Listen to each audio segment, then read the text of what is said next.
Party कुछ नहीं कर सकती। आप जानते हैं कि तरुण गोगोई के जमाने में ही ये तमाम डिटेंशन सेंटर बनाए गए। तरुण गोगोई के जमाने में ही डी वोटर में इजाफा हुआ। आसाम गण परिषद की डी वोटर कितने थे? तरुण गोगोई मुख्यमंत्री बने, कितने डी वोटर बने? फॉरेनर्स ट्रिब्यूनल बना दिया गया, डिटेंशन सेंटर बना दिया गया। और फिर आसाम में लैंड ग्रैबिंग का जो कानून किसने बनाया था? यही कांग्रेस ने बनाया था, जिसको आज यहाँ पर हेमंत बिस्वा शर्मा इस्तेमाल करके हमको बेघर कर रहा है। हर बीमारी की जांच कांग्रेस करती है और बीजेपी उसको बहुत आगे लेकर चले जाती है। भारत में यूएपीए का कानून किसने बनाया? कांग्रेस ने बनाया। बीजेपी ने उसको और गंदा किया। अगर जो कांग्रेस के लोग मुझे और मेरे बड़े भाई माला बद्रीन अजमल को गाली देते हैं, 2019 में अमित शाह ने यूएपीए का कानून और खराब किया।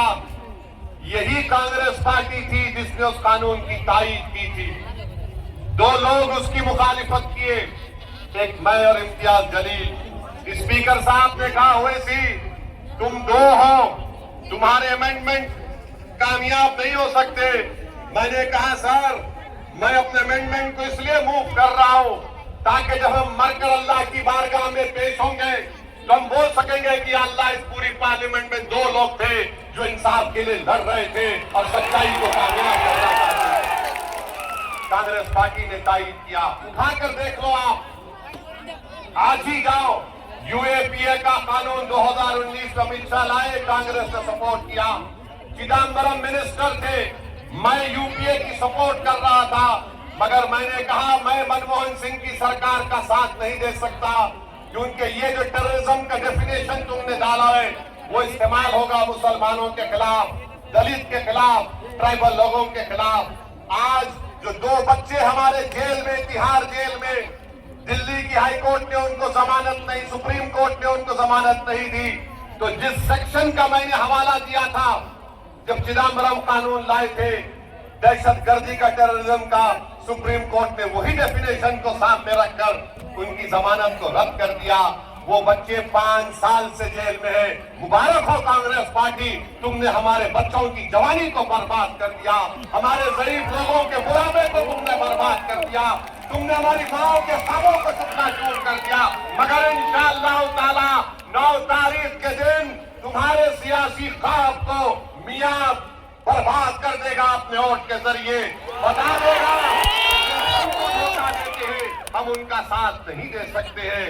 तो मेरे अजीज दोस्तों और बुजुर्गों, अमीनुल इस्लाम को जेल में क्यों डाला गया? कोई कांग्रेस का नेता जेल गया? कोई गया जेल में? गया तो नाम बताओ। जेल में उसको डालते हैं जिससे डरते हैं। जेल में डाल दिया अमीनुल इस्लाम को, मगर अमीनुल इस्लाम 8 महीने जेल से निकल कर आया तो और ज्यादा बोल रहे थे आप।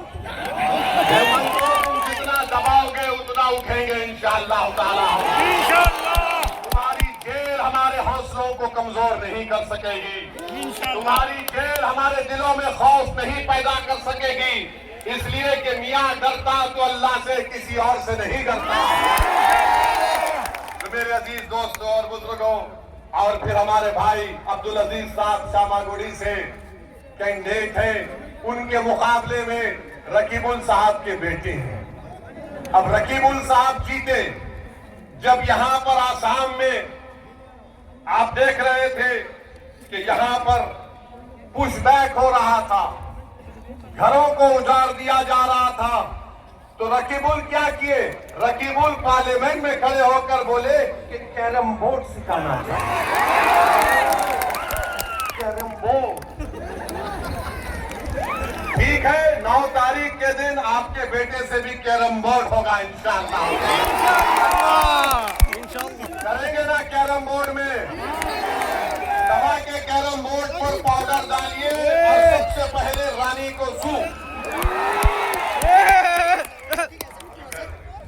अभी उड़न खटोले में जाना है अजमल साहब के पास, तो मेरी आपसे गुजारिश है कि 9 तारीख के दिन आप अब्दुल अजीज साहब को भी वोट देकर कामयाब करिए। रकीबुल साहब 5 मरतबा एमएलए थे, 5 मरतबा मिनिस्टर थे।